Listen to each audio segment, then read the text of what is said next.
دنیا سے پہلے بھی ایک زندگی تھی ہماری، ہم بتا کر آئے ہیں، عالم ارواح میں وہ زندگی ہم گزار چکے ہیں جس میں ہم نے اللہ سے عہد کیا تھا، الست بربکم قالوا بلا۔ کس نے عہد کیا تھا؟ ہم تھے، میں تھا، آپ تھے، ہم میں سے ایک ایک فرد تھا۔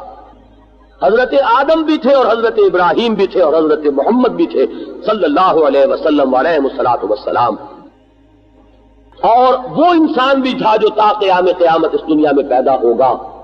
بیک وقت تھے، باپ اور بیٹے کی نسبت اور پوتے اور دادا کی نسبت نہیں تھی، ہر فرد اپنی جگہ پر، اگرچہ روح کی کیفیت میں، روحانی حالت میں، یہ جسد مادی نہیں تھا، ارواح تھی۔ الست بربکم قالوا بلا۔ پھر ہم سو گئے، ہمیں سلا دیا گیا۔ ایک موت ہم پر پہلے وارد ہو چکی ہے۔ آپ اندازہ تو کریں، ان حقائق پر غور کرنے سے کس قدر وسعت ہے۔ اس موت کا کیا خوف؟ ایک موت تو میں بتا آیا ہوں، موت کی ایک نیند میں سو چکا ہوں، ایک نیند اور سونا ہے۔ نہ اس موت نے مجھے معدوم کر دیا تھا، نہ یہ موت مجھے معدوم کر سکے گی۔ یہ ہے وہ انداز جس میں کہ پھر کہتے ہیں مولانا روم، پس 76 سم کے ز مردن کم شوم، مجھے کیا اندیشہ ہے کہ مرنے سے میرے اندر کوئی کمی آ جائے گی؟ موت میرا کچھ نہیں بگاڑ سکتی، میں تو ایک موت سے تو گزر آیا ہوں۔ ربنا امتنا سنتین واحییتنا سنتین فاعترفنا بذنوبنا فهل الى خروج من سبیل۔ جہنم میں اہل جہنم یہ فریاد کریں گے، پروردگار تو نے ہمیں 2 مرتبہ مارا، 2 مرتبہ جلایا، اب ہم نے اپنے گناہوں کا اعتراف کر لیا، تو یہاں سے نکلنے کا بھی کوئی راستہ ہے کہ نہیں؟ 2 موتیں، ایک وسعت تو ذرا تصور تو کیجئے، میں ازل میں تھا۔ ازل کسے کہتے ہیں؟ عہد الست جب ہوا ہے، کوئی تصور ہے اس کا؟ میں تھا، آپ تھے، ہم نے اللہ سے عہد کیا، پھر یہاں آیا، یہاں سے پھر عالم آخرت کو انتقال ہوگا، اور وہ عالم آخرہ ابد الآباد تک ہے، خالدین فیہا ابدا۔ زمین و آسمان کا فرق ہے، کہاں یہ 50 60 70 سال، اور کہاں وہاں سے وہاں تک انا للہ و انا الیہ راجعون۔ دوسری ڈائمنشن کیا ہے ہماری فکر کی وسعت کی؟ اس دنیا میں بھی جو کچھ ہو رہا ہے اس کا ایک ظاہر ہے، ایک باطن ہے۔ ظاہر میں کسی شخص نے پتھر اٹھا کر کسی کو مارا، وہ لگ گیا، وہ یہ سمجھے گا اس نے مارا۔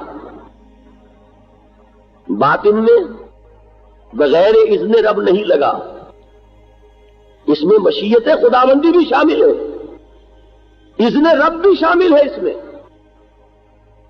جو کچھ ہو رہا ہے الٹپ نہیں ہو رہا، کسی اور کے کیے مجرد نہیں ہو سکے گا جب تک کہ اذن رب نہ ہو۔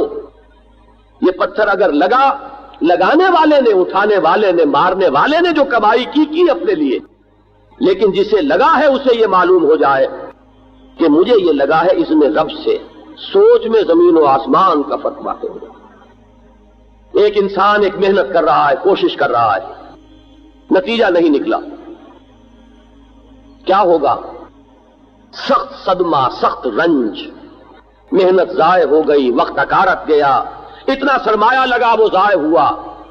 اور ایک وہ شخص ہے جو یہ جانتا ہے یہ ساری محنت میری تھی، اصل فیصلہ کسی اور کے ہاتھ میں تھا، یہ اس کا فیصلہ ہے کہ میری وہ محنت برابر نہ ہو، اور وہ میرا مولا ہے، میرا آقا ہے، میرا پروردگار ہے، میرا خیر خواہ ہے، میرا حمایتی ہے، میرا ولی ہے، میری مصلحتوں کا مجھ سے بڑھ کر جاننے والا ہے۔ لہذا جو اس کا فیصلہ ہے اس پر راضی رہنا، یہ ایمان کا نتیجہ نکلے گا، اور ایمان نہیں ہے تو پیچ و تاب کھائے گا انسان۔ یہ اگر یوں نہ کرتا تو میرا کام ہو گیا تھا، اس کی طرف سے یہ اگر تھوڑا سا معاملہ نہ ہو جاتا تو میں اس پہ کامیاب ہو جاتا۔ اس سے شکایت، اس سے شکوہ، اس سے غصہ، اس کی طرف سے رنج، یہ تمام چیزیں جو ہیں ان کا ایک علاج، نہیں ہوا کیوں نہیں ہوا؟ میرے رب کو منظور نہیں تھا، بات ختم ہے۔ ما شاء اللہ کان وما لم یشاء لم یکن، جو اللہ نے چاہا وہ ہوا، اور جو اللہ نے نہیں چاہا وہ نہیں ہوا۔ اگر اللہ نہیں چاہتا کہ یہ کام ہو تو لاکھ یہ کوئی غلطی نہ کرتا، اس کی طرف سے بھی کوئی رکاوٹ پیش نہ آتی، تب بھی وہ کام نہ ہوتا۔ اگر اللہ کا اذن یہی ہے کہ کام نہ ہو تو کسی کے رکاوٹ ڈالے بغیر بھی وہ کام نہ ہوتا، اور اگر اللہ کا فیصلہ یہ تھا کہ یہ کام ہو تو لاکھ سب رکاوٹیں ڈال لیتے تب بھی وہ کام ہو کر رہتا۔ جسے یہ حقیقت معلوم ہوئی، آپ سوچئے کہ کتنے چکروں سے وہ نکل آئے، کتنے صدموں سے، کتنے شکووں سے، کتنی شکایتوں سے، کتنے پیچ و تاب سے اللہ تعالیٰ نے اس ایمان کی بدولت اس کو رستگاری، اس کو رہائی نصیب فرما دی۔ اللہ تعالیٰ نے اس مقام رضا کی وجہ سے، تسلیم و رضا کی روش اختیار کرنے کی وجہ سے میرے کتنے عقدے حل کر دیے، اس ہست و بوت کے پورے چکر سے مجھے نکال لیا۔ یہ ہوا تو کیوں ہوا، اور یہ نہیں ہوا تو کیوں نہیں ہوا، اور اس نے کیا، اس نے یہ سارا نقصان مجھے پہنچایا، اور اس کی وجہ سے مجھے یہ ساری تکلیف پہنچی، وہ اگر یہ نہ کرتا تو یہ نہ ہوتا، کاش کہ میں اس وقت یہ کر لیتا۔ یہ سارے چکر ختم ہو گئے۔ ما شاء اللہ کان وما لم یشاء لم یکن۔